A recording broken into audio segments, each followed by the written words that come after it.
Tohle není film ani CGI. Je to přesná kopie světa, kterou si tvořím sama. Registruju se do Titan systému a najednou jsem v téhle kanceláři. Přijde virtuální asistent. Jeho hlas zní tak reálně, že jsem si myslela, že je to člověk. Ovládám všechno hlasem, gesty, hologramy. Stačí pomyslet a systém reaguje. Řídím firmy, bavím se s hráči z celého světa. Je to jako mít vlastní svět, kde jsem šéfka všeho. Každé rozhodnutí má dopad. A to nejšílenější? Titan se učí sám, plní úkoly, spravuje servery, pořád se zlepšuje, nikdy nespí, ovládám dopravu, vozidla, celou infrastrukturu města. Všechno propojené, všechno inteligentní. Nemovitosti, stavby, celé čtvrti navrhujem, stavím, prodávám. Reálné peníze, reálné výsledky. Komunikuju s tisíci lidí současně. Hráči, NPC, obchodní partneři, všichni v jednom prostoru. Finance, investice, kryptoměny, všechno propojené s reálnými trhy. Každá transakce je skutečná. Vzdělávání nové generace. Studenti se učí v prostředí, které si dokážou představit. Titan myslí rychleji než člověk. Analyzuje, předvídá, rozhoduje. Učí se z každé interakce. Zatímco spím, Titan pracuje.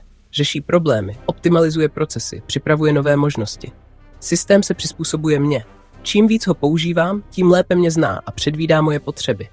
Záchranné složky, policie, hasiči, koordinuje všechny. Každá sekunda může zachránit život. Hasiči v Titan systému zasahují během požáru mrakodrapu. Každý pohyb je koordinován v reálném čase.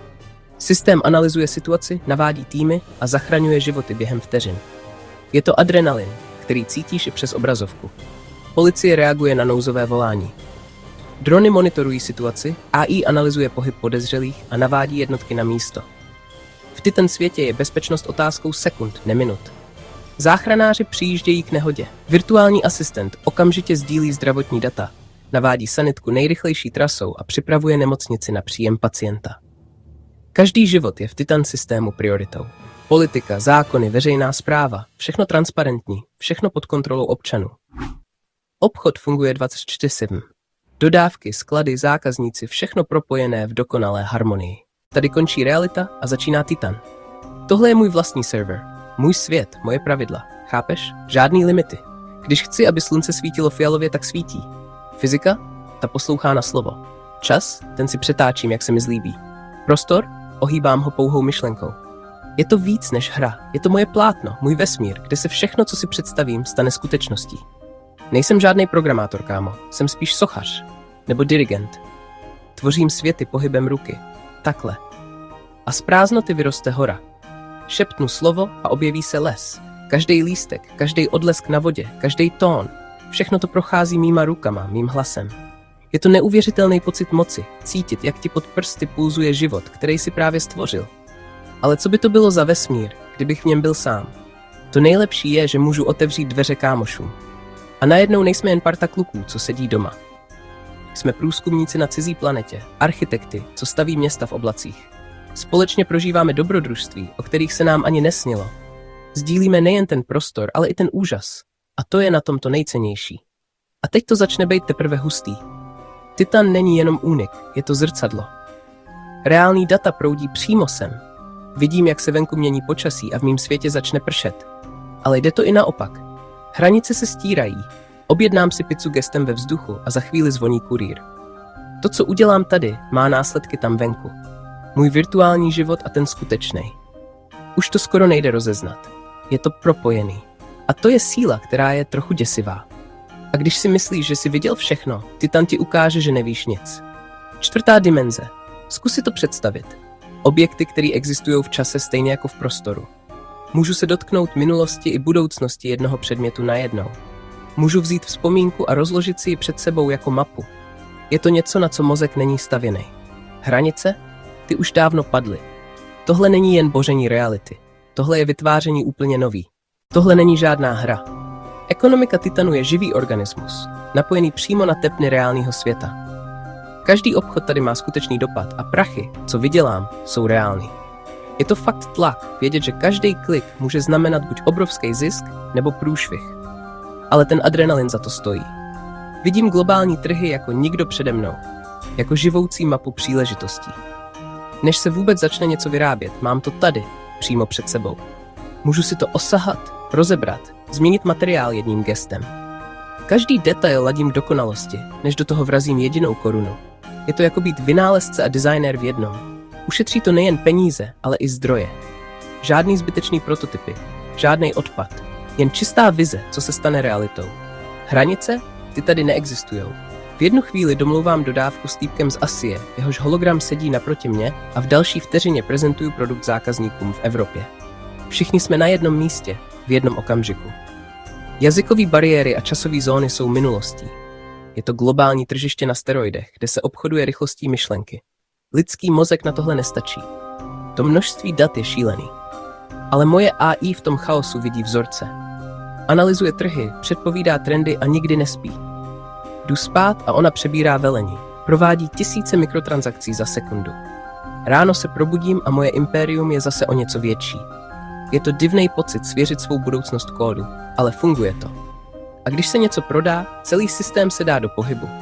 Vidím celý dodavatelský řetězec jako na dlani, od továrny až k zákazníkovi. Všechno je optimalizovaný na maximum.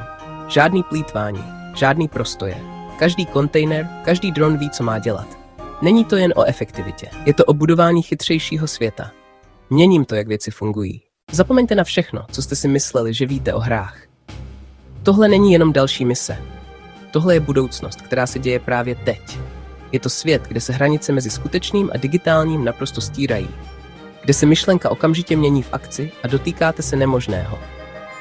Každý den, když se připojím, posouvám hranice. Nejen ty svoje, ale hranice toho, co je vůbec možný. Včera jsem ve virtuální simulaci hasil požár mrakodrapu. Dneska jsem asistoval u operace srdce. Každá zkušenost, každá chyba, každý úspěch. Všechno se to počítá. Učíme se rychleji, než si kdokoliv dokázal představit. Lidi tomu říkají Titan systém, ale je to víc než jen technologie. Je to čistá síla.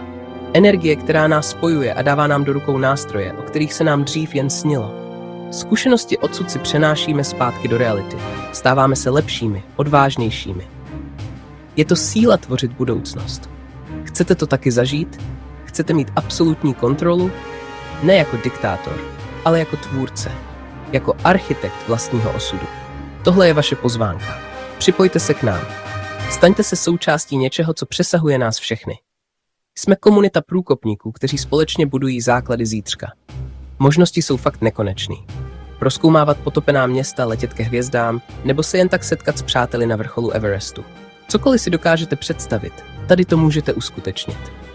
Vaše fantazie je jediný limit a i ten se naučíte překonávat. Titan na vás čeká. Tohle je ten moment, kdy se všechno mění. Můžete dál jen přihlížet nebo se stát součástí revoluce. Nepropásněte budoucnost, která je na dosah ruky. Nepropásněte svou šanci změnit všechno. Titan systém není jen technologie, je to příslib, že sny se stávají skutečností. Tak na co čekáte? Připojte se ještě dnes. Policie v Titan systému zasahuje při honičce ulicemi města. Drony sledují podezřelé vozidlo, AI analyzuje každý pohyb a navádí hlídky k zablokování únikových cest. Vše probíhá v reálném čase, bez jediného zaváhání. Speciální jednotka zasahuje v budově. Virtuální asistent analyzuje situaci, poskytuje plány budovy a koordinuje zásah v reálném čase. Každý člen týmu má přístup k datům a komunikaci bez zpoždění. Policie využívá AI k vyjednávání při krizové situaci. Systém analyzuje emoce a navrhuje nejlepší postup, jak situaci vyřešit bez násilí. V Titan světě je bezpečnost vždy na prvním místě.